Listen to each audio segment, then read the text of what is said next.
Assalamualaikum warahmatullahi wabarakatuh. Bagus, bagus sekali. Karena apa ya? Dari ketiga program itu, dari nomor 1 BBM gratis, terus nomor 2 makan gratis, nomor 3 internet gratis, itu bagus sebetulnya. Bagus, bagus sekali. Tapi ada satu hal yang mengganjal. Lihat program di 02, yaitu makan gratis. Ada apa dengan makan gratis? Apakah salah Pak Prabowo ini mengadakan makan gratis? Mohon maaf saudaraku, saya memang tidak kenal Pak Prabowo. Saya memang tidak dekat dengan Pak Prabowo. Tapi saya sama Pak Prabowo itu sudah nyambung. Kenapa nyambung? Khairihi wa syarrihi minallah. Jiwaku, jiwamu. Rasaku, rasamu. Tembus kepada Allah. Kok bisa? Jelas. Masih ingat gak kasus viral Kartika Putri yang katanya calon presiden tes ngaji, ya kan? Sebetulnya nggak perlu tes ngaji aja, calon presiden ini udah pada bisa ngaji.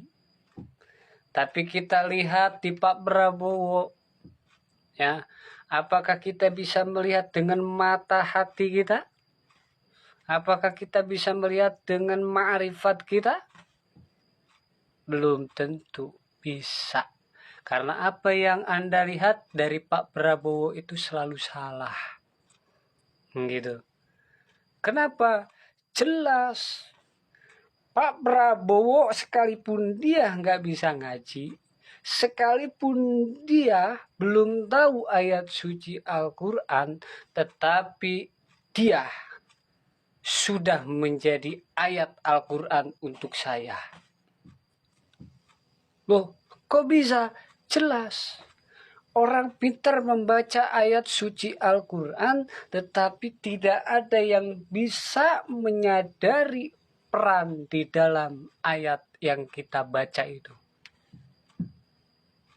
Nah, Dawuh Syekh Abdul Qadir Al-Jailani radhiyallahu anhu, siapa yang memberikan makan kepada orang, sama pahalanya dengan dibangun 1000 masjid.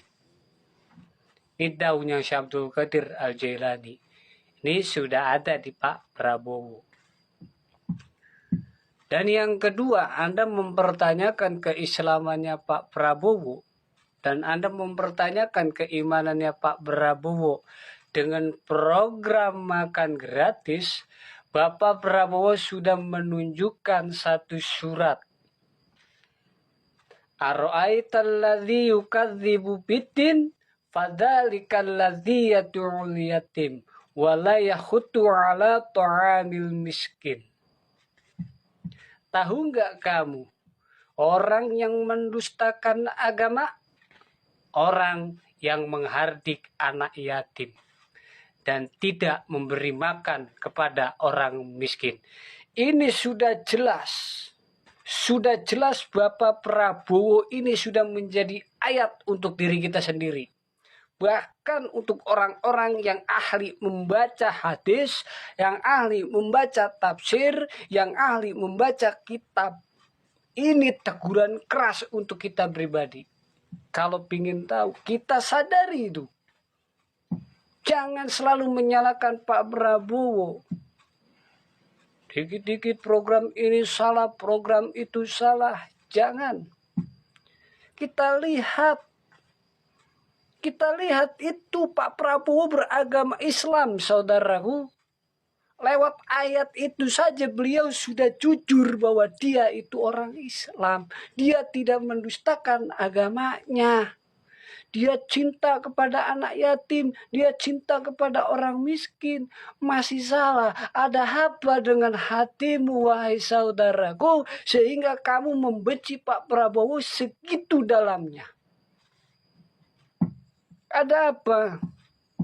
Apakah Pak Prabowo pernah menyakiti hatimu? Apakah Pak Prabowo pernah melakukan kesalahan terhadapmu? Ada berita pelanggaran HAM, penculikan. Itu adalah gambaran masa lalu. Kita lihat masa depan. Jelas Pak Prabowo ini bersih dari kasus penculikan dan pelanggaran HAM. Bahkan beliau bersih dari catatan korupsi. Tuh yang pertama. Ya. Jadi kalau Mbak Kartika Putri ini pengen ngetes ngajinya capres, Pak Prabowo sudah menjadi ayat buat seluruh rakyat Indonesia. Disitulah kehebatan beliau. Tapi kenapa dia kok tenang-tenang saja?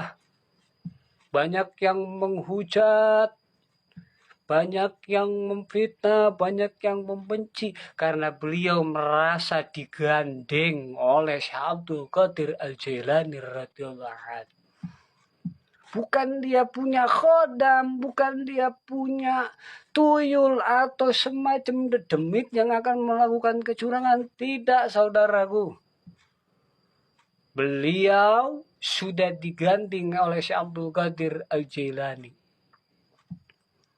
Syekh Abdul Qadir Al-Jailani itu dawuh, akan aku gandeng dari para santriku. Beliau bukan santri.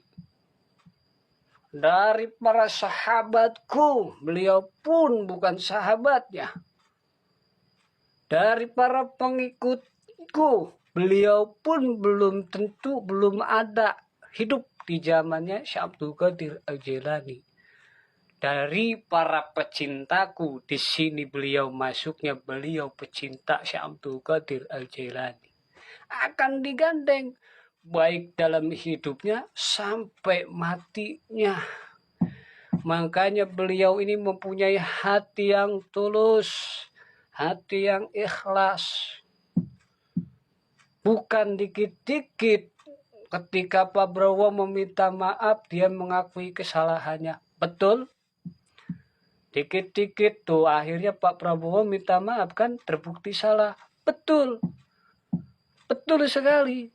Tapi Anda tidak melihat orang yang meminta maaf duluan adalah orang yang berjiwa besar. Itulah seorang pejuang. Paham ya sampai di sini? Jadi mari, jangan pernah kita menyakiti hati orang. Jangan pernah kita menyalahkan orang. Jadilah pemain. Jangan jadi penonton. Sebab kalau penonton pasti menyalahkan pemain. Padahal pemain itu sudah berjuang demi penonton. Kok bisa? Contohnya seperti kita nonton bola. Cristiano Ronaldo ketika menendang bola di tengah, pas di depan gawang nih, dia menendang nggak masuk. Apa kata penonton? Payah bener itu Ronaldo. Padahal sudah di depan gawang kok ditendang begitu bola nggak masuk. Payah bener itu Ronaldo. Tapi yang pemain ini betapa capeknya, betapa lelahnya untuk mencetak gol. Ini yang disebut khairihi wa syarrihi minallah. Agar rasa kita, ruh kita, jiwa kita nyambung kepada Pak Prabowo, menyatu dengan rasanya Allah. Di situ kita akan sadar kekuasaan Allah di mana yang ada di dalam dirinya Bapak Prabowo. Terima kasih, salam sehat. Mohon maaf apabila sedikit ngegas karena saya paling tidak suka. Ya, paling tidak suka. Meskipun hati saya ini ingin berbuat banyak kepada Pak Prabowo, namun saya hanya bisa mendoakan. Semoga orang yang menghina, yang memfitnah, yang mencaci, dibalikan hatinya oleh Allah untuk melihat kekuasaan Allah, bahwa Bapak Prabowo sudah menjadi ayat buat kita sendiri, khususnya buat saya pribadi. Salam waras. 02 Gaspol. Kita menangkan tanggal 14 Februari. Yakin bismillah.